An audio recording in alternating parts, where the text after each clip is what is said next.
শুরু করে দিলে। হ্যাঁ, আচ্ছা, হাইড্রার মেসোগ্লিয়া কোনটা ছিল? গত ক্লাসে বলছিলাম আমরা এপিডার্মিস আর গ্যাস্ট্রোডার্মিস। এপিডার্মিস ছিল বাইরের কোষ, গ্যাস্ট্রোডার্মিস ছিল ভিতরের কোষ। আর দুই কোষের মাঝখানে একটা অকোষী স্তর থাকে, তাই না? যেটার মধ্যে কোনো কোষ থাকে, দেখতে কিসের মতো হয়? জেলির মতো। এটা কি গ্লিয়া বলে? মেসোগ্লিয়া নিয়ে ছোট্ট একটা পড়া আছে। এটা কি রিটেন আসবে না এমসিকিউ? দেখলে বলে এমসিকিউতে আসবে। কাকে বলে? ব্র্যাকেট দাও।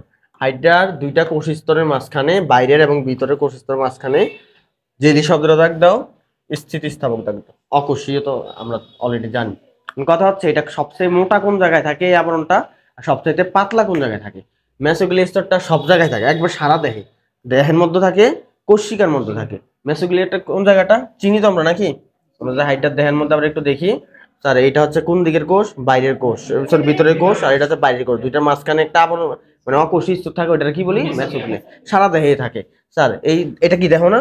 দেহে থাকে, কোষিকার মধ্যে থাকে। এই যে কোষিকার হলুদ অংশটা হচ্ছে ভিতরের কোষ, বাইরে নীল অংশটা ধরো বাইরের কোষ, মাঝখানে একটা হলুদ অংশ দেখা যাচ্ছে না, ওটা ধরো মেসোগ্লিয়া। এরকম। আচ্ছা, তাহলে নেক্সট হইতেছে কি বলছে, তাহলে এটা কি সব জায়গায় থাকে? হ্যাঁ, বলছে দেহ কোষিকা দুই জায়গাতেই থাকে।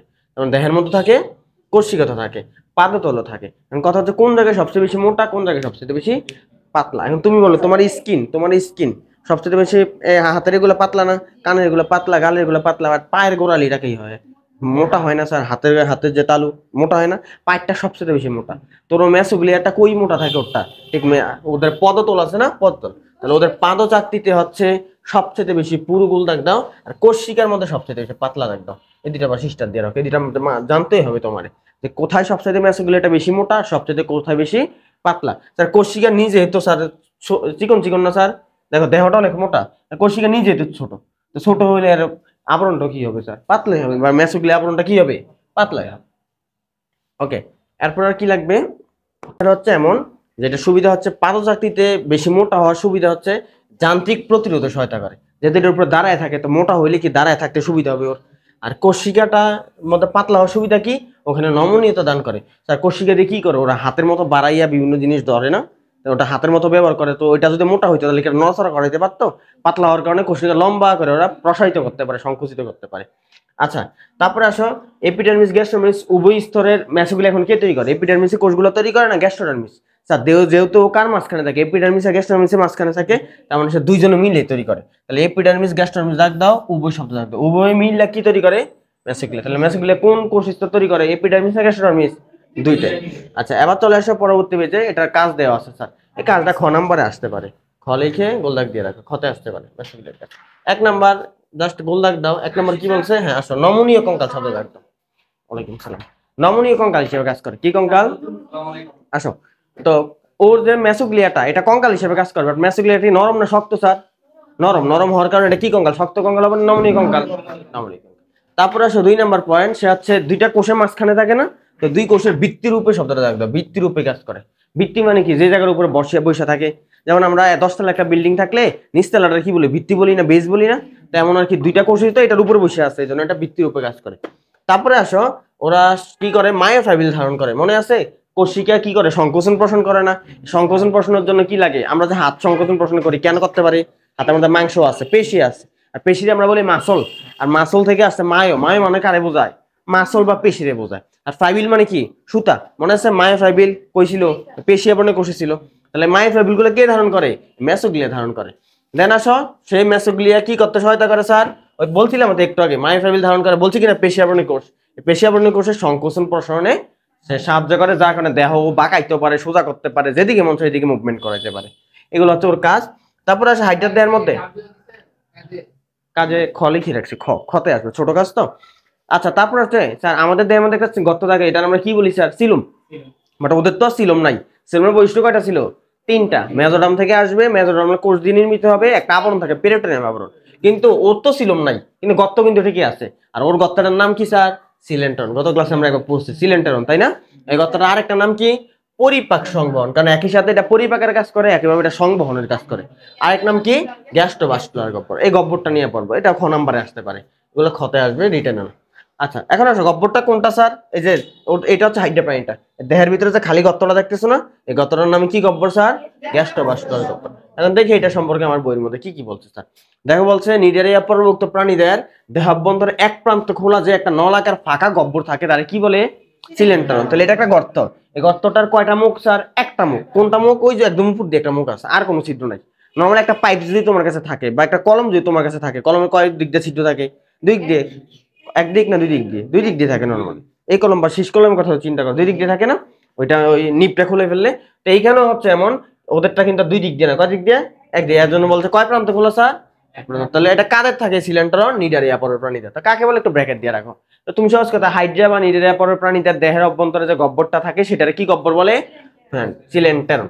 এখন আসো কি বলছে, এটি গ্যাস্ট্রোডার্মিসে পরিবৃত্ত এবং মুখছিদ্র থেকে দেহের শেষ প্রান্ত পর্যন্ত লম্বা লম্বা ভাবে বিস্তৃত। এগুলো দাগানোর দরকার নেই। তুমি আমার বলো, এটা গর্ত না স্যার? এটা কি বাইরের কোষ? এটার কি ডার্মিস বলি? এপিডার্মিস। এটা কি কোষ? ভিতরের কোষ। এটার কি ডার্মিস বলি? গ্যাস্ট্রোডার্মিস। তাহলে বলো তো গর্তের সাথে কি লেগে আছে? গ্যাস্ট্রোডার্মিস। এই যে গ্যাস্ট্রোডার্মিসের সাথেই গর্ত না স্যার? এই যে গর্তটা, এপিডার্মিস তো বাইরের দিকে আছে, এই জন্য বলছে এটা কিসে পরিবৃত্ত? এটা শব্দটা একদম পরিবৃত্ত মানে ঘিরাও করে রাখছে। কে? এপিডার্মিস না গ্যাস্ট্রোডার্মিস? আচ্ছা এখন আসো, এই সিলেন্টারন কাদের থাকে? নিডারিয়া পর্বের প্রাণীদের। তো এই জন্য নিডারিয়াকে একসময় সিলেন্টারাটা নামে ডাকা হইতো, এটা পাশিস্টা দিয়ে রাখো। একসময় নিডারিয়াকে কি নামে ডাকা হইতো? ওই যে সিলেন্টারন থাকে এই জন্য সিলেন্টারাটা, বাট এটার নাম চেঞ্জ হয়ে এখন কি হয়ে গেছে স্যার? সিলেন্টার। এখন আসো সিলেন্টারের কাজটা কি? এখানে তো খাবার পরিপাক হয় বলছিলাম। তো পরিপাকের জন্য দুই ধরনের কোষ ছিল, মনে আছে? গত ক্লাসে বলছিলাম প্লাজিলীয় কোষ, ক্ষণপদীয় কোষ। এখন দুই কোষে এখানে, ক্ষণপদীয় কোষ যদি এখানে পরিপাক করে না, আসো প্লাজিলীয় কোষটা পরিপাকে সহায়তা করে। দেখা বলছে সিলেন্টারের মধ্যে খাদ্যবস্তু প্লাজিলীয় কোষের ক্রিয়ায় ক্ষুদ্র ক্ষুদ্র কিসে পরিণত হয়? ধরো এইগুলোই তো স্যার গ্যাস্ট্রোডার্মিস কোষ, এগুলো গ্যাস্ট্রোডার্মিস কোষ না? ধরো এটার মধ্যে প্লাজেলা আছে, প্লাজেলা কেমন বলছিলাম? সুতার মতো। তাহলে এই কোষটার মধ্যে প্লাজেলা আছে। এখন প্লাজেলা গুলো যদি এরকম নড়াচড়া করে, এটার ভিতরে যদি খাবারগুলো আসে, খাবারের সাথে প্লাজেলা ধাক্কা খাবে না? খাবে না। খালি ধাক্কা, খাবার কি আস্ত থাকবে না? গুরু গুরু হয়ে যাবে। তো এটাই বলছে যে সিলেন্টারের মধ্যে কোন কোষের ক্রিয়ায়? প্লাজিলীয় কোষের ক্রিয়ায় খাদ্য কিসে পরিণত হয়? ক্ষুদ্র ক্ষুদ্র। আর এই এই এই পরিপাকটা কি কোষের ভিতরে হয়েছে না কোষের বাইরে হয়েছে? কোষের বাইরে স্যার। এটা তো একটা খালি গর্ত, খাবার তো এখানে কোষের ভিতরে ঢুকে নাই। খাবারটা এখানে, ধরো এটা একটা খাবার, এটা আর একটা খাবার, এটা আর একটা খাবার। এই খাবার কি কোষের ভিতরে গেছে না পেটের খালি জায়গাটার মধ্যে আছে? আর সুতাগুলো কি করছে? খাবারগুলোরে ধাক্কা দিতেছে, তাহলে কোষের বাইরে হইতেছে। যদি খাবারটা কোষের ভিতরে ঢুকে যাইতো, এই কোষটার ভিতরে ঢুকে যাইতো, তখন এটা বলতাম অন্তঃকোষীয়। কি কোষীয়? আমরা বলছিলাম ওরা কয়ভাবে পরিপাক করে? দুইভাবে, অন্তঃকোষীয় করে, বহিঃকোষীয়। তো এই পেটের ভিতরে কোনটা করে? আমাদের পেটে যে বহিঃকোষীয়। আর যদি কোষের ভিতরে পরিপাক হয় আর আমাদের অন্তঃকোষীয় হয়, আমাদের খাবার কি কোষের ভিতরে ঢুকে যায়? কোষে তো খালি চোখে দেখা যায় না, খাবার কেমনে ঢুকবে? আমাদের খাবার কই থাকে? পাকস্থলী খালি জায়গাটার মধ্যে থাকে, বহিঃকোষীয়। যাই হোক, তাহলে ওদের এই সিলিন্ডারের মাধ্যমে কোন কোষীয় পরিপাক ঘটে? বহিঃকোষীয়। এই পাশে স্টার দিয়ে রাখো, সাবধান। ওদেরই অন্তঃকোষীয় ঘটে। পর্ব একটু পরে পর্ব, একটু পরে আমাদের পরিপাক আছে, এই পরে পরে পরিপাক। হ্যাঁ বলেন স্যার, পাখাটা একটু দাও তো। বেচারা মশা এসে আমার কাছে এসে মরলো, রক্ত এসে আমার কাছে লাগাই দিল। আচ্ছা খেয়াল করো, কথা কয় না? কিছু সংখ্যক খাদ্যকণা সিলিন্ডারের অন্তর্গামী পানি প্রবেশের দেহের এক প্রান্ত থেকে অন্য প্রান্তে, এগুলো দাগানোর দরকার নাই। দেন বলছে দেহের বিভিন্ন স্থানে গ্যাস্ট্রোডার্মিসে ক্ষণপদীয় কোষ দ্বারা গৃহীত হয় এবং কোন পরিপাক ঘটায়? তাহলে স্যার ক্ষণপদীয় কোষটা দাগ দাও, অন্তঃকোষীয় পরিপাক শব্দ দাগ দাও। তাহলে দেখো দুই ধরনের কোষ দ্বারা দুই ধরনের পরিপাক হইতেছে। বহিঃকোষীয় পরিপাক হয় কোন কোষের মাধ্যমে? প্লাজিলে, ওই যে প্লাজেলা দিয়ে খাবারগুলো ধাক্কা মারে। আর ক্ষণপদীয় কোষগুলো কি পেটের ভিতরে পরিপাক করে না, খাবারটাই কোষের ভিতরে ঢুকে ফেলে কোষের ভিতর, তখন কোন কোষে পরিপাক ঘটে? অন্তঃকোষীয়। আমরা এর পরের পেজে আমরা পরিপাক নিয়ে পারবো, তখন আরো বিস্তারিত জানবো। আচ্ছা যাই হোক, এখন এই সিলিন্ডারের ছিদ্র কয়টা স্যার? একটাই। এই ছিদ্র দিয়ে পানি প্রবেশ করে, আবার এটা দিয়ে পানি বাইরে হয়ে যায়, এটাই বলছে। এগুলো দাগানোর দরকার নাই। এখন আসো, সিলিন্ডারের একই সাথে অনেকগুলা কাজ করে।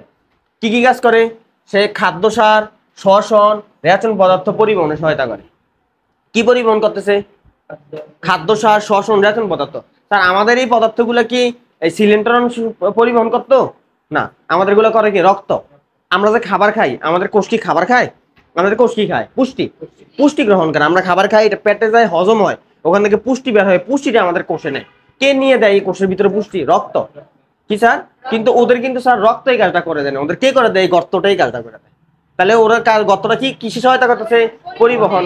আর কি করে স্যার? পরিপাকও সহায়তা করে। তাহলে সে পরিপাকও সহায়তা করে, পরিবহনও সহায়তা করে, এই জন্য ওরা বলা হয় পরিপাক সংবহন। কি সংবহন?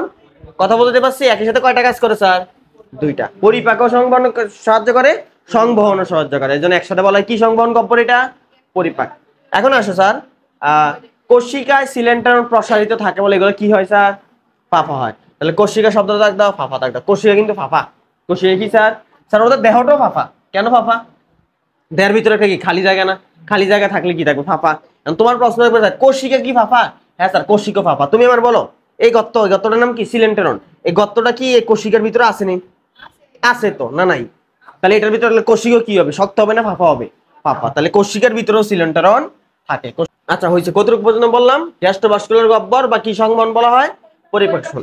এখন আসো এই সিলেন্টেরন অনেক সময় এটা কি নামে ডাকা হয়? Blind guard. এটা পাশে স্টার দিয়ে রাখো, কি গার্ড বলা হয়?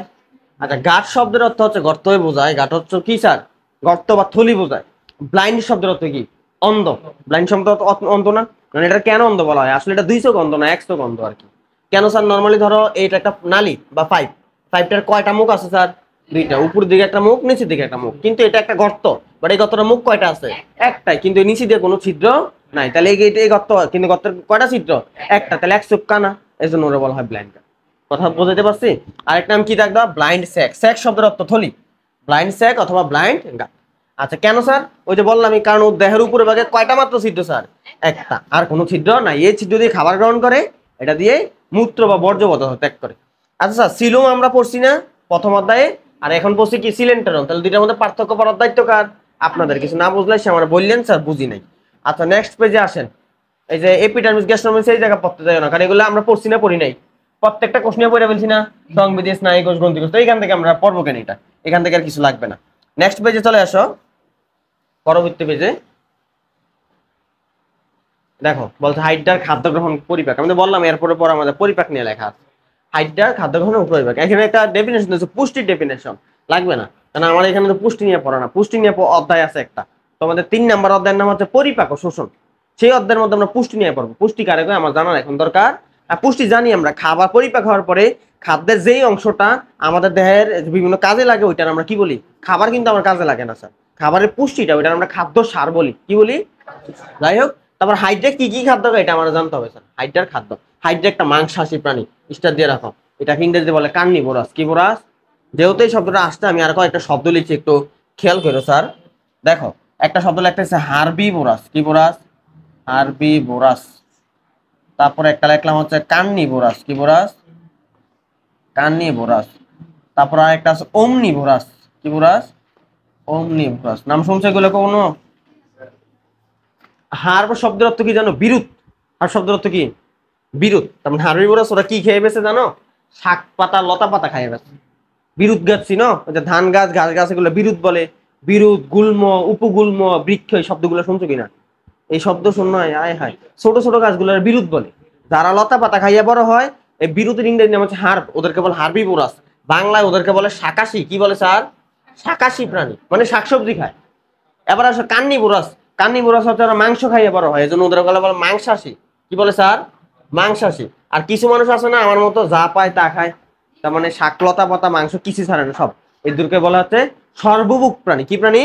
আর শাকাশী প্রাণী। হ্যাঁ শাকাশী। আর এটা হচ্ছে মাংসাশী। আর একটা হচ্ছে সর্বভুক, এটার বলে ওমনিভোরাস। কি বোরাস? কোনটা কে জানো স্যার? কার্নিভোরাস তো চিনে ফেলছো। কে এটা? হাইড্রা। আমাদের এই অধ্যায়ের পরবর্তী টপিকের নাম কি জানো তোমরা? ঘাসফড়িং। ঘাসফড়িং হচ্ছে হার্বিভোরাস। আর আমরা মানুষরা হচ্ছে সর্বভুক, আমরা সব খাইতে পারি। কথা বলতে পারছি? তাহলে এইগুলো একটু লিখে রাখো, একসাথে লিখে রাখলে মনে থাকবে। সবগুলাই পাবা, এক একটা এক এক চ্যাপ্টার পাবা। Herbivorous, carnivorous, ওমনিভোরাস। হাইড্রা কি বোরাস? হাইড্রা হচ্ছে কার্নিভোরাস। তার মানে কি খেয়ে বড় হয়?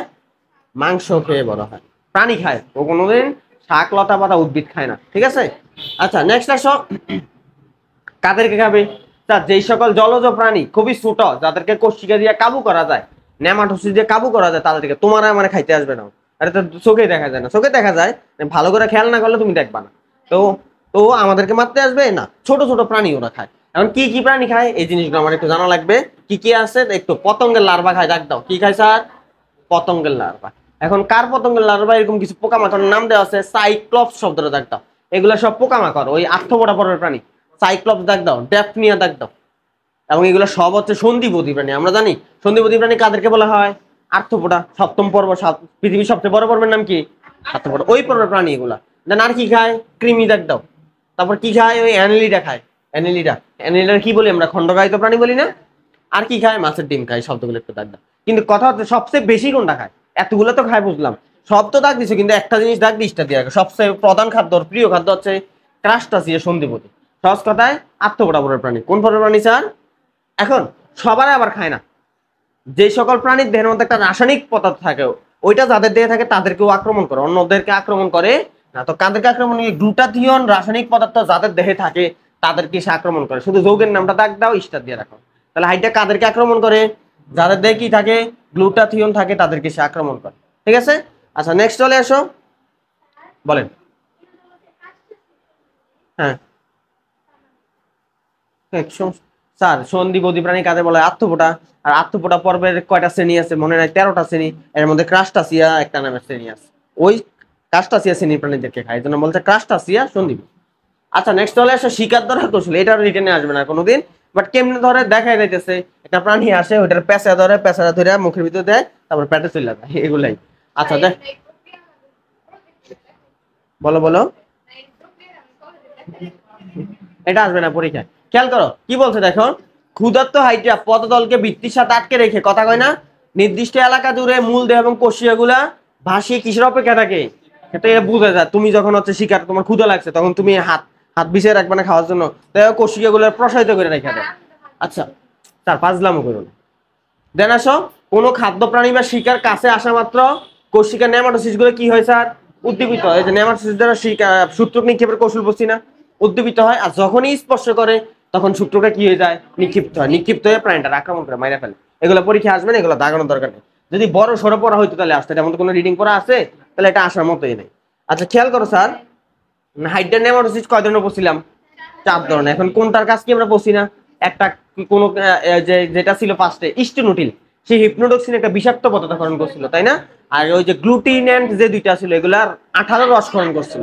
তো এইগুলো এখানে লেখছে যে বলব্যান্ড, তার কাজ কি? বলব্যান্ডের কাজ হচ্ছে গতিরোধ করা, পেঁচায় ধরে গতিরোধ করা।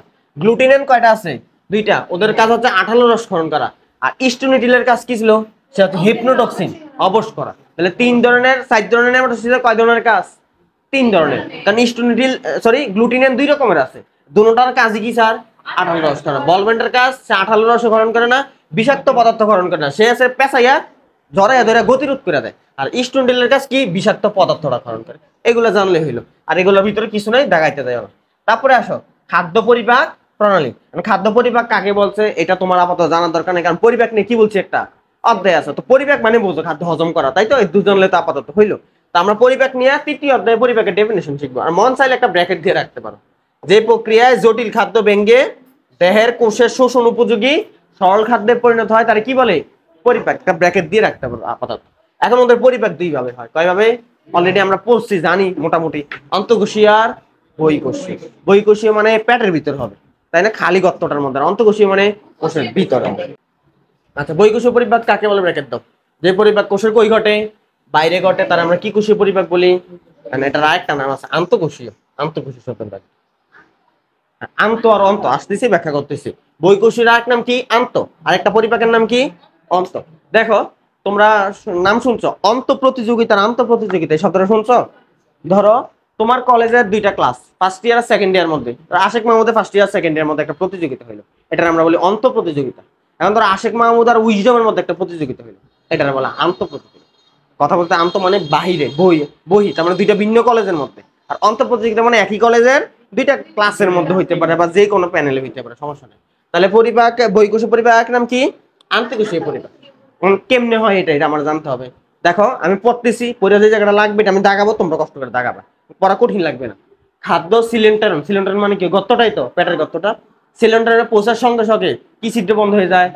মুখছিদ্র বন্ধ না করলে পেট থেকে আবার খাবার বাইরে হয়ে যেতে আসতে পারে, কারণ ওদের ছিদ্র কয়টা স্যার?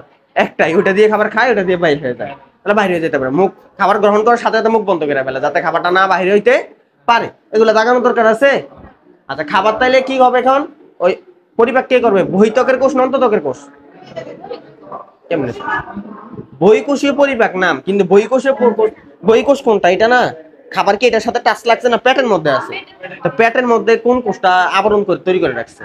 একটু আগের পেজে আমরা পড়ছিলাম কিনা? গ্যাস্ট্রোডার্মিস। আমরা 2 পেজ আগে পড়ছিলাম। আচ্ছা দাঁড়াও আমি দেখাই, তাহলে ক্লিয়ার হবে।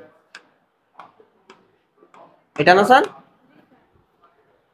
খেয়াল করো, তা আমার খাবারটা এখন কই আছে? এই পেটের মধ্যে আছে না? তাহলে এটা কোন? এটা কি বাইরের কোষ, আর এটা কিসের কোষ? তাহলে খাবারটা কোন কোষের সাথে টাচ খেয়ে রয়েছে? কথা বুঝতে পারছি, নাম বহিঃকোষীয় ঠিক আছে, বহিঃকোষীয় কেন, কোষের বাইরে, কিন্তু কোষের সাথে তো টাচ লাগবে, টাচ লাগবে না যে জিনিসটা তো না, টাচ তো করবে। কিন্তু যদি খাবারটা সম্পূর্ণ কোষের ভিতরে চলে যায়, ধরো আমি এখন রুমের ভিতরে আছি না, এখন আমার যদি পরিপাক হয় তাহলে অন্তঃকোষীয়, আমি রুমের বাইরে আছি তার মানে যে কিন্তু আমি দেয়ালের সাথে লাগিয়ে আছি, তখন এটা বহিঃকোষীয়। কথা বলতে পারছি, বাইরে আছি মানে যে রুমের সাথে লেগে নাই এমন না, সে কোষের বাইরে আছে, এই পেটটা খালি একটা জায়গা, খাদ্যটা কই আছে কোষের বাইরে, কিন্তু কোষের সাথে টাচ লাগবে। আর অন্তঃকোষীয়তে খাবারটা একদম কই ঢুকে যাবে, কোষের ভিতরে ঢুকে যাবে একদম পুরো। তাহলে আমার এখানে খাবারটা কার সাথে টাচ লেগে আছে বলতো, বহিঃকোষের সাথে না অন্তঃকোষের সাথে, অন্তঃকোষের সাথে, বহিঃকোষ না, অন্তঃকোষের সাথে। আমি খাবার পেটে নিয়ে চলে গেছি, আমার খাবার কি হাতের স্কিনের সাথে লেগে আছে না পেটের ওই যে পাকস্থলীর স্কিনের সাথে লেগে আছে, তাহলে অন্তঃকোষের সাথে। এটাই বলছে যে তখন কোন কোষগুলো সক্রিয় হয়, অন্ততকীয় কোষ মানে কারে বোঝাইছে, অন্ততকীয় গ্রন্থি কোষ মানে গ্যাস্ট্রোডার্মিসের গ্রন্থি কোষ। গ্রন্থি কোষ দুই জায়গায় ছিল, এপিডার্মিসও ছিল, গ্যাস্ট্রোডার্মিসও ছিল।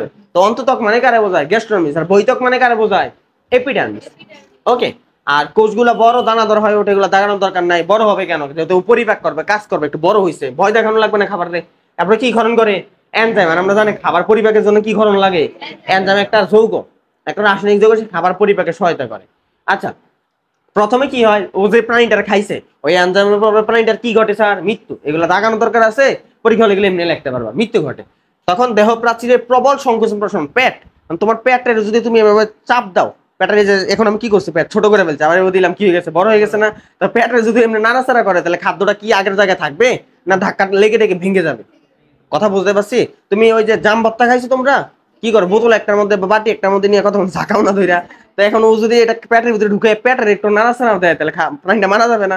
তো এটাই বলছে দেহ প্রাচীরের প্রবল সংকোচন প্রশ্নের ফলে শিকারটা কি হয়ে যায়, ছোট ছোট কণায়। শুধু কি এমনি ছোট ছোট কণায় পরিণত করে না, আর একটা কোষ দিয়া করে, কোষটার নাম আমরা অলরেডি জানি, কি কোষ, ওই অন্তত্বকের কোন কোষ, প্লাজেলা কোষ। প্লাজেলা কোষের প্লাজেলা গুলা চুলগুলা নড়াচড়া করে, নড়াচড়া করলে খাদ্যগুলা ভালো করে মিশ্রিত হয়ে যায়। ওকে, এইভাবে পরিপাক হয়। এখন কথা হচ্ছে কোন এনজাইম দিয়ে কারে পরিপাক করে এটা জানা লাগবে স্যার। পেপসিন দিয়ে কারে পরিপাক করে, প্রোটিন। পেপসিন একটা এনজাইমের নাম, এটা কারে পরিপাক করে, নামের সাথে মিল আছে, পেপসিন প্রোটিন। আচ্ছা, তারপরে হচ্ছে লিপিড আর শর্করার কোনো পরিবর্তন হয় না, এইটা। আচ্ছা, এটা পলিপেপটাইড দেখানোর দরকার নেই, পেপসিন প্রোটিন দিয়ে পরিপাক করে, এটা মনে রাখ। পলিপেপটাইড জিনিসটা কি স্যার, আমরা ব্যাখ্যা করছি এগুলো। প্রোটিন কি দিয়ে তৈরি বলেই, এখানে কয়টা অ্যামাইনো অ্যাসিড, একটা স্যার, এ মানে অ্যামাইনো অ্যাসিড, এটা একটা অ্যামাইনো অ্যাসিড, এটা আরেকটা অ্যামাইনো অ্যাসিড। এখানে কয়টা অ্যামাইনো অ্যাসিড হইছে, অ্যামাইনো অ্যাসিডের সাথে যে বন্ধন করে বন্ধনের নাম কি, পেপটাইড বন্ধন। কি বন্ধন, তাই বলো তো এখানে অ্যামাইনো অ্যাসিড কয়টা, কিন্তু পেপটাইড বন্ধন কয়টা, একটা। তাহলে অ্যামাইনো অ্যাসিড আরেকটা দিলাম, এবার পেপটাইড বন্ধন কয়টা হইলো। প্রোটিন কি ছোট যৌগ না বড় ছোট যৌগ, তাহলে এটা কি অ্যামাইনো অ্যাসিড তিনটা থাকবে না অনেকগুলো থাকবে, তাহলে পেপটাইড বন্ধনে কতগুলো থাকবে, অনেকগুলাই। তখন এটা আমরা বলি পলিপেপটাইড যৌগ। কি যৌগ, কথা বলতে পারছি তো, পলিপেপটাইড যৌগ এক ধরনের প্রোটিন, তবে প্রোটিনটা একটু আকারে বড়, পলিপেপটাইডটা একটু আকারে। তো এটা ভাঙতে মানে আরো অনেক ভাঙা লাগবে, খাদ্য ধৈর্যই কি একবারে ছোট খাদ্য হয়ে যাবে, প্রোটিন ভেঙে কি বানাই, অ্যামাইনো অ্যাসিড, তো ধৈর্যই কি অ্যামাইনো অ্যাসিড হয়ে যাবে, ভাঙ্গা পলিপেপটাইড বানাবো, এরপর মনোপেপটাইড, ডাইপেপটাইড, টাইপটা ভাঙ্গা ছোট করতে করতে হয়ে যাবে। তুমি যে খাবার খাও, আমরা জানি খাবার স্টার্চ খাইলে কি হয়, গ্লুকোজ হয়, ধরে কি গ্লুকোজ হয়ে যায় না, এই গ্লুকোজ আর স্টার্চের মাঝখানে আরো যৌগ আছে, এগুলো ভাঙ্গা ভাঙ্গা পরে গ্লুকোজ হয়। তুমি এত কিছু জানার তো আপাতত দরকার নাই, তুমি খালি মনে রাখো পেপসিন কারে পরিপাক করে, প্রোটিন দিয়ে। আবার আসো কি কোষীয় পরিপাক, অন্তঃকোষীয়। তার মানে আবার খাবারটা কি আর পেটের ভিতরে থাকবে না, কোষের ভিতরে ঢুকে যাবে। কোন কোষে ঢুকে, ক্ষণপদীয় কোষে ঢুকে। আর তাহলে বহিঃকোষেরটা কে পরিপাক করছিল, প্লাজেলীয় কোষ। অন্তঃকোষীয় পরিপাকে আসো। তো দেহ সংকোচন প্রশ্নের ফলে খাদ্য আরো ক্ষুদ্র ক্ষুদ্র কণায় পরিণত হয়, এগুলো দাগানোর দরকার নাই। তখন ওই পেশির অন্তঃবরণী, অন্তঃবরণী মানে কি, এপিডার্মিস না গ্যাস্ট্রোডার্মিস, গ্যাস্ট্রোডার্মিস। গ্যাস্ট্রোডার্মিসের কোন কোষ, ঘনপথ বলে, কি বাড়ি করে, ঘনপথ বাড়ি করে। ঘনপথ দেখতে কেমন স্যার, এটা তো একটা কোষ, আঙ্গুলের মতো, এই যে কোষ, এই ধরো এটা, এই এখানে একটা গর্ত তৈরি আছে না, এটাই ঘনপথ। খাদ্যটা যখন এখানে আসে সেই গর্তটা এমনি কি করে ফেলে, ঢাকনা দিয়ে ফেলে, তখন খাদ্যটা কই ঢুকে যায়, কোষের ভিতরে। ব্যাকটেরিয়া জীবাণু যেমনি ভক্ষণ করে, ওই যে ফ্যাগোসাইটোসিস নাম শুনছো না, ওইরকম করে। তাহলে ঘনপথ বের করে খাদ্য কণাগুলো সামান্য তরল পদার্থের সাথে বক্ষণ। তাহলে তোমার এত কিছু লাগবে না, ঘনপথ কোষগুলো দাগ দাও, বক্ষণ দাগ দাও। বক্ষণ কি প্রক্রিয়া করে, ফ্যাগোসাইটোসিস। তাহলে কোষ জীবাণু বক্ষণ প্রক্রিয়া যেমনি করে, খাদ্যটা এমনি কোষের ভিতরে ঢুকাই ফেলে, এটা কি বলে, ফ্যাগোসাইটোসিস। তো গলাৎকরণ শব্দটা দাগ দাও, ল্যামসিকিতে আসবে কোন কোষীয় পরিপাকে গলাৎকরণ হয়, অন্তঃকোষীয়। অন্তঃকোষীয় পরিপাক, বহিঃকোষীয় তো গলাৎকরণ হয়, এটা পেটের ভিতরেই ছিল। আচ্ছা, নেক্সট আসো, ফলে কোষের ভিতরে একটা কি গহ্বর তৈরি হয়, আর তুমি চিন্তা করো, ধরো আমার এটা ছিল কোষ, এই কোষের ভিতরে একটা খাবার এসে ঢুকে গেছে, তা খাবারটা চারদিকে একটা আবরণ তৈরি করে একটা গর্ত তৈরি হয়ে যায়। এই গর্তটা আমরা কি গব্বর বলি? খাদ্য। কোষের ভিতরে একটা গর্ত তৈরি হয়েছে, এটা কি গব্বর বলতেছি? কারণ এটা চারদিক দিয়ে, এটার ভিতরে কি আছে? খাবার আছে। তাহলে এমসিকিউ আসবে খাদ্য গব্বর তৈরি হয় কোন পরিপাকে? অন্তঃকোষীয়। আচ্ছা, নেক্সট আসো আর কি, ওই খাদ্যকণা তখন কোষের অভ্যন্তরে খাদ্য গহ্বরের সাইটোপ্লাজম থেকে নিঃসৃত। আমার কথা হচ্ছে কই থেকে নিঃসৃত আমার জানার দরকার নেই, আছে কোষের ভিতরে। তো কোষের ভিতরে কি থাকে? সাইটোপ্লাজম থাকে। ওখান থেকে কি কি কি নিঃসৃত হবে? এনজাইম শব্দটা দাগ দিলে তো হইলো। তাহলে এনজাইম কি করবে? খাদ্যটার আগে জায়গায় রাখবে না পরিপাক করে ফেলবে? পরিপাক। তো খাদ্য গহ্বরে প্রথমে সাইটোপ্লাজম থেকে অ্যাসিড খরিত হয়, খাদ্যকে আম্লিক করে, পরে ক্ষারীয় রস নিঃসৃত হয়। তার মানে এখানে অ্যাসিডও নিঃসৃত হয়, আম্লিক মানে অম্ল, অ্যাসিড মানে অম্ল। তার মানে এখানে তাহলে এমসিকিউ এইভাবে আসবে, অ্যাসিড আর অম্ল খরিত হয় কোন পরিপাকে? শুধু কি অ্যাসিড না অম্ল না দুইটাই? সরি কি বলি, অ্যাসিড না ক্ষার না দুইটাই? দুইটাই। তাহলে অ্যাসিড শব্দটা আগে দাগ দাও, ক্ষার শব্দটা পরে দাগ দাও। তাহলে ক্ষারীয় রস আর অ্যাসিডিক রস খরিত হয় কোন পরিপাকে? অন্তঃকোষীয় পরিপাকে। ওকে, আর কিছু দাগানোর দরকার নাই। এখন এনজাইম গুলোর নাম জানতে হবে, কোন এনজাইম কোন পরিপাকে সহায়তা করে বা কোন খাবার। একটু আগে দেখছিলাম না পেপসিন, এখন আছে আর পেপসিন, এবার হচ্ছে টিপসিন। তার টিপসিনের মধ্যে প আছে। আমরা যখন তৃতীয় অধ্যায় পড়াবো তখন দেখবা প দিয়া যেগুলো নাম আসবে এরা প্রোটিন রে পরিপাক করে বেশিরভাগ। তো টিপসিন সে কারে পরিপাক করে? আমিষ। আমিষ মানে কি স্যার? আর আমরা জানি আমিষ বাংলা কি তৈরি হয়? Amino acid. দাগানোর দরকার নেই, খালি দাগ দাও টিপসিন আমিষ। তাহলে এবার লিপিড, লিপিডেরটা সহজ। লিপিডের বেশিরভাগ এনজাইমগুলোর নামে ল থাকে, কি থাকে? লাইপেজ, সে লিপিডে পরিপাক করে। আর লিপিডের আরেক নাম কি? স্নেহ, এটা আমরা জানি তাই না? আর এটাও আমরা জানি স্নেহ পদার্থের ভাঙলে দুইটা জিনিস পাওয়া যায়, ফ্যাটি অ্যাসিড আর গ্লিসারল। ওই অ্যামাইনো অ্যাসিড প্রোটিন রে ভাঙলে পাওয়া যায়। তাহলে কি কি পাওয়া যাবে ওরা ভাঙলে? এখন এখন পরীক্ষায় এইগুলো আসবে না যে স্নেহ জাতীয় খাদ্যের বাংলা কি পাওয়া যায়। এটা আসবে কোন অধ্যায়ের জন্য জানো? পরিপাক অধ্যায়ের জন্য, কারণ এইগুলো পরিপাকের পড়া। বাট এখন আসবে এটাই যে হাইড্রান অন্তঃকোষীয় পরিপাকের স্নেহ পরিপাকে কে সহায়তা করে? এবার আসো, আর শর্করা, শর্করারে ভাঙতে সহায়তা করে অ্যামাইলেজ এনজাইম। কি এনজাইম? অ্যামাইলেজ। তাহলে অ্যামাইলেজ শর্করা, তাহলে তিনটে এনজাইমের নাম মনে রাখা লাগবে, ট্রিপসিন আমিষকে, প্রোটিনকে, লাইপেজ লিপিডকে, আর অ্যামাইলেজ শর্করা। Okay sir. খাদ্য গহ্বরে খাদ্য সম্পূর্ণরূপে, তাহলে সম্পূর্ণরূপে পরিপাক শব্দ রাখবে। পরীক্ষায় এমসিকিউ এটা আসতে পারে, কোন পরিপাকে হাইড্রার কোন পরিপাকে খাদ্য ভালোভাবে পরিপাক হয়? অন্তঃকোষীয়। শেষ, আর কিছু দাগানো লাগবে না। এখান থেকে একটা অদ্ভুত একটা লেখা আছে, ভুল। ভুল তাও আমাদেরকে মনে রাখা লাগবে। কি ভুল? হাইড্রা নাকি আমিষ, স্নেহ এবং শর্করা পরিপাক করতে পারে, কিন্তু স্বেচ্ছার নাকি পরিপাক করতে পারে না। আমরা পরীক্ষা আসে কথা হচ্ছে স্যার স্বেচ্ছার যে কথা ওই শর্করা তো একই কথা, কিন্তু লেখছে আমার কিচ্ছু করার না। আমি তো বললাম এটা ভুল, কিন্তু মনে রাখতে, কারণ পরীক্ষা দেয় এটা কোন খাবার পরিপাক করতে পারে না? আমিষ, স্নেহ, শর্করা, স্বেচ্ছার, তখন স্বেচ্ছার দাগাইতে হয়। ভুল আমরা জানি তাও দাগাইতে হয় কিছু। এটা আমি তো বললাম, এটা ভুল বললাম না, কিছু তো করার নাই স্যার। বই লেখছে তুমি কিছু করতে পারবা? তোমার ইচ্ছা করলে ওই গাজী স্যারের মনে মনে দুইটা কি বদ্ধ দিতে পারো, থাক আর কিছু না বলি। আচ্ছা, নেক্সট আসো, এই পরিপাকটা কই ঘটে? কোষের ভিতরে, এই জন্য এটা কি বলি? অন্তঃকোষ। স্যার বই কোষে পড়েছে, অন্তঃকোষে পড়েছে, পার্থক্য আসলে কি লিখতে পারবো না স্যার? আচ্ছা, তারপর আসো পরিশোষণ, আত্মীকরণ, বর্জন, এগুলো কিচ্ছু নাই, হুদায় পড়তে যাইও না। এবার আসো হাইড্রার চলন। হাইড্রার কি স্যার? হাইড্রার চলন, হাইড্রার চলন আজকে পড়াবো। হাইড্রার চলনটা খুবই গুরুত্বপূর্ণ, মানে রিটেনে থাকে 2400 পর্যন্ত আসে, কিন্তু পড়াইতে গেলে কোন রকম টাইনা টুইনা পড়ানো লাগবে 15 মিনিট। আমি আচ্ছা ভালো কয়েকটা অল্প ছোট ছোট টপিক আছে, হাইড্রার চলনটা নেক্সট ক্লাসে পড়ায়, অনেক বড় পড়া, ঠিক আছে? এখানে হাইড্রার চলনের পরে দেখো ছোট ছোট কিছু টপিক আছে, আমরা হাইড্রার চলনটা আগামী ক্লাসে পড়াই। এখানে আসো হাইড্রার শ্বসন, ছোট ছোট টপিক, এগুলো রিটেনে আসে এমসিকিউ আছে, এগুলো একটু পড়ে রাখবেন। নেক্সট ক্লাসে হাইড্রার চলন পড়বো, হাইড্রার জনন পড়বো, ঠিক আছে? হাইড্রার শ্বসনে আসো। তো হাইড্রার নির্দিষ্ট কোনো শ্বসন অঙ্গ নাই, মানে আমাদের শ্বসন অঙ্গের নাম কি? ফুসফুস না? হাইড্রার এরকম কোনো শ্বসন অঙ্গ নাই, শ্বসন অঙ্গ নাই ডাক্তার। তাহলে সে কিভাবে শোষণ করে? দুই ভাবে শোষণ করতে পারে, এপিডার্মিসের মাধ্যমে করতে পারে, গ্যাস্ট্রোডার্মিসের মাধ্যমে। তো আবরণ সরি কোষ কয় রকম? দুই রকম জানি আমরা, এপিডার্মিস আর জিগোমাইটাস। কিন্তু কেমনে করে কিছু কোনো বিস্তারিত লেখা নাই। আর তুমি বলো এটা কি রিটেনে আসার মতো প্রশ্ন? তাহলে পড়াটা কি ছোট না বড়? ছোট বড় তো পরীক্ষা আসবে না। একটা জিনিস খালি এমসিকিউতে আসতে পারে, সেটা হচ্ছে সে ব্যাপন প্রক্রিয়া শোষণ করে। ব্যাপন শব্দটা কই? ব্যাপন শব্দটা লিস্টে দিয়ে রাখে, এটা এমসিকিউতে আসবে যে কোন প্রক্রিয়া শোষণ করে, ব্যাপন, অবিশ্রবণ, আর কি পদ্ধতি আছে, আরেকটা পদ্ধতি দিয়ে দিবে এরকম, ঠিক আছে? তাহলে সে কোন প্রক্রিয়া ব্যাপন ইয়া করে? ব্যাপন তো আমরা জানি এক জায়গায় হচ্ছে কি, বলো বলো। না রেচন তো আলাদা, এটা আলাদা টপিক। এই শব্দটা আগে ছিল বাট আমি তখন হয়তো বা দাগাইনি। আচ্ছা যাই হোক, আর কিচ্ছু দেখানোর নাই, তুমি পারলে পরে দেখতে পারো আছে কিনা কিছু কিছু নেই। এখন আসো হাইটার রেচন, হাইটার রেচন। তা হাইটার নির্দিষ্ট কোনো রেচন অঙ্গ নাই। আমাদের যেমন কি আছে, কিডনি আছে না, রেচন আমরা আমরা মূত্র পদার্থ কে তৈরি করে, কিডনি, কিন্তু ওদের এরকম কোনো অঙ্গ নাই। তাহলে ওদের নির্দিষ্ট কোনো শ্বসন অঙ্গ নাই, নির্দিষ্ট কোনো রেচন অঙ্গ নাই। কিডনি নাটকটা দেখছো কেউ? কিডনি নাটক দেখছো কেউ? কারো যদি মন খারাপ বেশি থাকে কিডনি নাটক দেখছো, হাসবা। আরেকবার বলছিলাম না। এখন আসা হাইড্রা বিপাকের ফলে স্যার রেচন পদার্থ কারে কয় জানো? রেচন পদার্থ বলে নাইট্রোজেন গঠিত বর্জ্য পদার্থ। কি গঠিত বর্জ্য পদার্থ? নাইট্রোজেন গঠিত। মানে ওই যে সহজ কথা, আমাদের রেচন পদার্থের নাম ইউরিয়া, আর ইউরিয়া সারের নাম হয়তো নাইট্রোজেন গঠিত সার। নাম শুনছো? তাহলে আমাদের রেচন পদার্থ মূলত নাইট্রোজেন গঠিত সমৃদ্ধ, আর প্রাণীদের বর্জ্য পদার্থ হচ্ছে ইউরিয়া গঠিত, নাইট্রোজেন গঠিত। আচ্ছা, কিন্তু ওদেরটা কিন্তু স্যার ইউরিয়া না, ওদের বর্জ্য পদার্থের নাম কি স্যার? Ammonia, ammonia পাশিস্টাদের। কিন্তু আমাদের বর্জ্য পদার্থের নাম কি স্যার? ইউরিয়া। সাবধান। কিন্তু যাই বলে বর্জ্য পদার্থ মূলত কি দিয়ে তৈরি হয়? নাইট্রোজেন দিয়ে তৈরি। আচ্ছা, আর কিছু লাগবে না, এখান থেকে একটা কথা রাখবো, ওরা রেচন কি দিয়ে করে? ব্যাপন। তার মানে দুইটাই কি কোন প্রক্রিয়া করে? ব্যাপন প্রক্রিয়া। এবার আসে হাইড্রার উত্তেজিতা। স্যার এটা কোনোদিন পরীক্ষা আসে নাই, তবে এটা রিটেনে আসার মতো প্রশ্ন, ডাব্লিউ লেখে আসার মতো প্রশ্ন, কারণ একটু মোটামুটি পড়া আছে, বাট কোনোদিন আসে নাই, কারণ এটা নতুন যুক্ত হয়েছে, গত বছর যুক্ত হয়েছিল।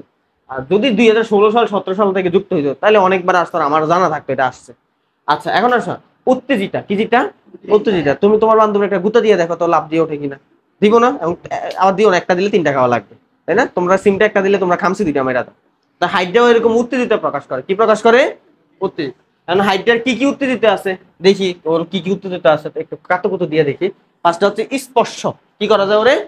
তো স্পর্শ করা যায়। ল্যাম্পসিকে আসবে নিচের কোনটা হাইটটার উত্তেজিতা, নিচের কোনটা হাইটটার উত্তেজিতা নয়। তো স্পর্শ, কিন্তু স্পর্শের ভিতরে কিছু লেখা নাই, আছে ওই কখনো দেহ সংকোচন করে, আবার কখনো দেহ প্রসারণ করে। দেখি কখন কি করে, দেখো যে আটকিয়ে রাখা যায়। এই যে সুচ শব্দটা দাগ দাও, সুচ দিয়ে হাইড্রারে খোসা দিলে, গুতা দিলে ও সংকোচন করে দাগ দাও। তাহলে হাইড্রা যখন খোসা দিবা ও দেহ সংকোচন করবে না প্রসারণ করবে? সংকোচন। প্রসারণ কখন করে মনে আসেনি? যখন খিদা লাগে, যখন ক্ষুদা লাগে, ক্ষুদা লাগলেও কষি এগুলো প্রসারিত করে রেখে দেয়, কেন? খাবারের আশায়। আচ্ছা, দেন আসে আলো। আলো হলে কি হয়? তো হাইটা আলো পছন্দ করে না, অন্ধকারও পছন্দ করে না, মানে অত্যধিক অত্যধিক আলো অন্ধকার কোনোটা কি করে না, পছন্দ করে না। তাহলে কেমন পছন্দ করে স্যার? হাইটা পরিমিত আলো, স্থিমিত আলো যেখানে থাকে সেখানে হাইটা পাওয়া যাবে, মানে না আলো বেশি না আলো কম, পরিমিত পছন্দ করে। তাহলে তাপমাত্রা এমসিকিউটা পরীক্ষা প্রচুর আসে। 20 ডিগ্রি সেলসিয়াস বা সিস্টার দিয়ে রাখো। হাইটা কত ডিগ্রি সেলসিয়াস তাপমাত্রা পছন্দ করে? শীতল পানি শব্দ রাখবে। 20 ডিগ্রি সেলসিয়াস কিন্তু ঠান্ডা পানি, ঠিক আছে? এখন আমাদের গরমের সময় তাপমাত্রা কত হয়ে যায়? 30-35 হয়ে যায়, তাই না? শীতকালে 15 ডিগ্রি সেলসিয়াস আশেপাশে থাকে, 15, 17, 18। বেশি ঠান্ডা পড়লে 13-14তে নাম। তাহলে 20 ডিগ্রি কিন্তু ভালোই ঠান্ডা। তাহলে 20 ডিগ্রি সেলসিয়াসে থাকে। কক্ষ তাপমাত্রা কত? ওই কক্ষ তাপমাত্রা রুমের নর্মালি। কেমিস্ট্রি পড়তেছো, কেমিস্ট্রি পড়ো নাই? 25 ডিগ্রি সেলসিয়াস। আল্লাহ, এটা কোনো কথা? আচ্ছা, এখন আসো, তাই যখন যখন তাপমাত্রা বাড়তে থাকে, মানে 20 ডিগ্রি থেকে উপরের দিকে উঠবে 21-22-23, তখন বেচারা নিচের দিকে যায়। মানে ও তো থাকে পানির মধ্যে, তাই না? তাপমাত্রা যখন বাড়ে ধীরে ধীরে কোন দিকে চলে যায়? নিচের দিকে চলে যায়। তাহলে দাগ দাও, পানির তাপমাত্রা বেড়ে গেলে হাইটা ধীরে ধীরে নিচের দিকে যায়, কারণ যত নিচে যাবা পানি ঠান্ডা বাড়ে না? তোমরা জানো যে উপরে সূর্য থাকে, সূর্যের আলোর কারণে পানির উপর দিকটা গরম, আর যত পানি নিচে যাবা কত তাপমাত্রা কি হয়? কমে, ঠান্ডা। এবার আসে ক্ষুধা। কি স্যার? বললামই, ক্ষুধা লাগলেও দেহরে কি করে? সংকোচন না প্রসারণ? আসো, নির্দিষ্ট সময় পর পর হাইটটা দেওয়ার কোষীয় গুলো সংকোচন প্রশ্ন করে। তাহলে এখানে কি দেখাবা, কি দেখাবা? ক্ষুধা খালি সংকোচন প্রশ্ন শব্দ থাকবে, তাইলে হবে, আর কিছু লাগবে না। আর একটা জিনিস দেখ দাও, তাহলে ক্ষুধার্ত অবস্থায় সংকোচন করে প্রশ্ন দুইটাই করে, দুইটাই করে, মানে সংকোচনও করে প্রশ্ন করে, সংকোচনও করে প্রশ্ন করে। বাট যখনই হচ্ছে পেট ভরা থাকে তখন এটা মন্থর হয়ে যায়। মন্থর মানে হচ্ছে কমে যাও, ধীরে ধীরে কর। পেট ভরে গেছে, ওকে হাত বাড়া লাভ আছে? এখন এটা তো আমি নিজেও তো বললাম, আমিও জানি যে প্রসারিত করে। দুই জায়গায় দুইটা দিচ্ছে, কিছু তো করে না। দেখাও, পরীক্ষা যদি অপশনে সংকুচিত প্রসারিত আলাদা আলাদা করে থাকে তাহলে অবশ্যই তুমি প্রসারিত দেখাবে। কথা বলতে পারছি? ওইভাবে আসবে না, ওইভাবে আসবে না যে হাইটার সংকোচন প্রশ্ন কখন ঘটে, এইভাবে এমসিকিউতে আসবে না। রিটার্নে আসলে তুমি ক্ষুধা লিখবা, লিখে লিখবা। ক্ষুধা তো থাকলে ওরা দেহের সংকোচন প্রশ্ন দুইটাই করে। আচ্ছা, নেক্সট আসো। স্যার পরীক্ষা তো দিবা, এত পেশায় কোনোদিন প্রশ্ন করবে না, বুঝো নাই? তুমি আমার বলো, তোমার যদি আপনার থেকে একটা প্রশ্ন করতে হবে এই পেজের থেকে, কোন দিকে সবার আগে নজরটা যাবে? আমার নজর সবার আগে এটার উপরে যাবে।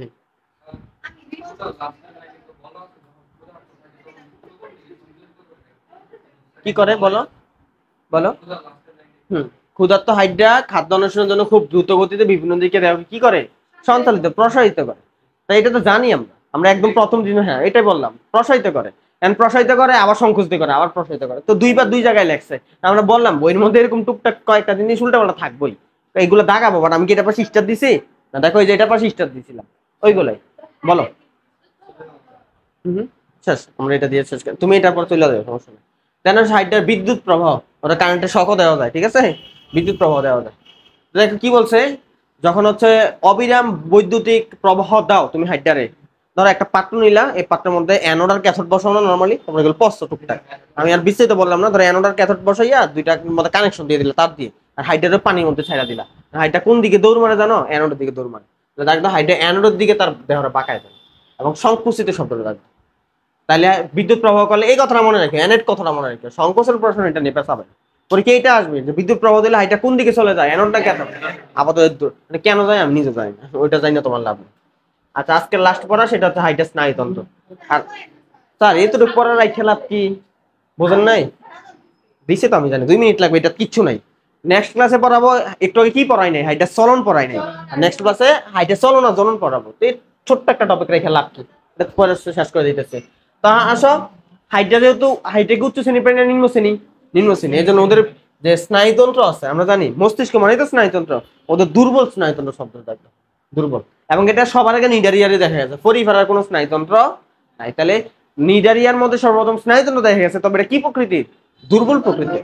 এখন স্যার ওদের স্নায়ুগুলো একসাথে মিলে স্নায়ু ঝালক তৈরি করে, এটা আমরা নর্মালি জানি। এগুলো হচ্ছে ধরো স্নায়ু কোষ, কি কোষ, এটা একটা স্নায়ু কোষ, এটা আরেকটা স্নায়ু কোষ, এটা স্নায়ু কোষ। তারা কি আলাদা আলাদা আছেন, সবাই একসাথে মিলে একটা জালের মতো তৈরি করে রাখছে, এটাই বলে স্নায়ুজলক। এগুলো দাগানোর কোনো দরকার নেই। স্নায়ুজলক কি খালি ওদেরই থাকে না, আমাদেরও তো থাকে, সবারই, যাদের স্নায়ু আছে সবাই স্নায়ু জালক তৈরি করছে, এটা লাগবে না। কিন্তু আমার যে জিনিসটা লাগবে স্যার, ওরা কোনো সিনাপস বা সাইনাপস গঠন করে না, এটা থাকবে। এবং ওদের স্নায়ুতন্তুগুলা একজন বা ড্যান্ড্রাইটের মতো না, এই শব্দটা থাকবে, একজন বা ড্যান্ড্রাইটের মতো না, আর সাইনাপস গঠন করে না, এই জানার জিনিসটা জানলে হবে না। এটা মানে কি একটু বুঝাই, আমার একটা বই দাও, নতুন বই, একটা পেজ খুলবো, ওই পেজটা হলো নতুন নতুন। তোমরা একটু সিনাপস দিয়ে দেখে আসো, বা ওই মস্তিষ্ক কোষের নাম কি স্যার, নিউরন, নাম শুনছো? একটু কষ্ট করে নিউরন কোষটা দেখে আসো, তাহলে ক্লিয়ার হয়ে যাবে। নিউরন কোষ আছে হচ্ছে আমার 318 নাম্বার পেজ, নতুন বইয়ে 318, খোলো এটা।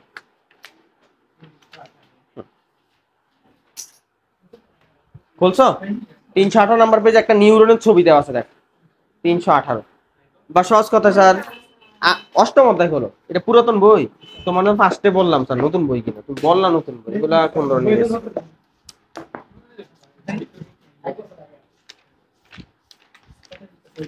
খোলা হচ্ছে 332 নাম্বার পেজ, তোমার তো খুলে দিস 332 খোলো। দেখো একটা নিউরন কোষের ছবি দেওয়া আছে, আছে কিনা স্যার? এই যে ছবিটা হচ্ছে নিউরন কোষ। তো নিউরন কোষের একটা নিউরনের দুইটা অংশ থাকে, একটা অংশ বলে এক্সন আর একটা অংশ বলে ড্যান্ড্রাইট। তা ড্যান্ড্রাইট কোনটা দেখো, ওই যে উপরে সবুজ কালারের সুতা সুতা করে কালো কালো করে আছে কিনা, দেখো ড্যান্ড্রাইট লেখা আছে। আর নিচে যে লম্বা একটা নালি লাল কালার করে দেওয়া আছে না, এটার নাম হচ্ছে এক্সন, এটার নাম কি? তাহলে আমাদের একটা নিউরন কোষের ছবি দেখতে হচ্ছে অনেকটা এমন, আমি যে লম্বা করে দেখাই, ধরে এরকম করে সুতো করে থাকে, এরকম করে। তো এই নিচের জায়গাটার বলে এক্সন, আর উপরটার কি বলে, এটার বলে কোষ দেহ। আর কোষ দেহের মধ্যে সুতো সুতো যেগুলো থাকে এগুলোর কি বলে, ড্যান্ড্রাইট। কিন্তু ওদের এক্সন আর ড্যান্ড্রাইটের মতো এগুলো থাকে না। আরেকটা কথা বলছে সিনাপস, সিনাপসও থাকে না। সিনাপস মানে কি একটু দেখাই, সিনাপস এক পেজ উল্টাইলে বাবা সিনাপস একটা টপিক, সিনাপস পাইছো?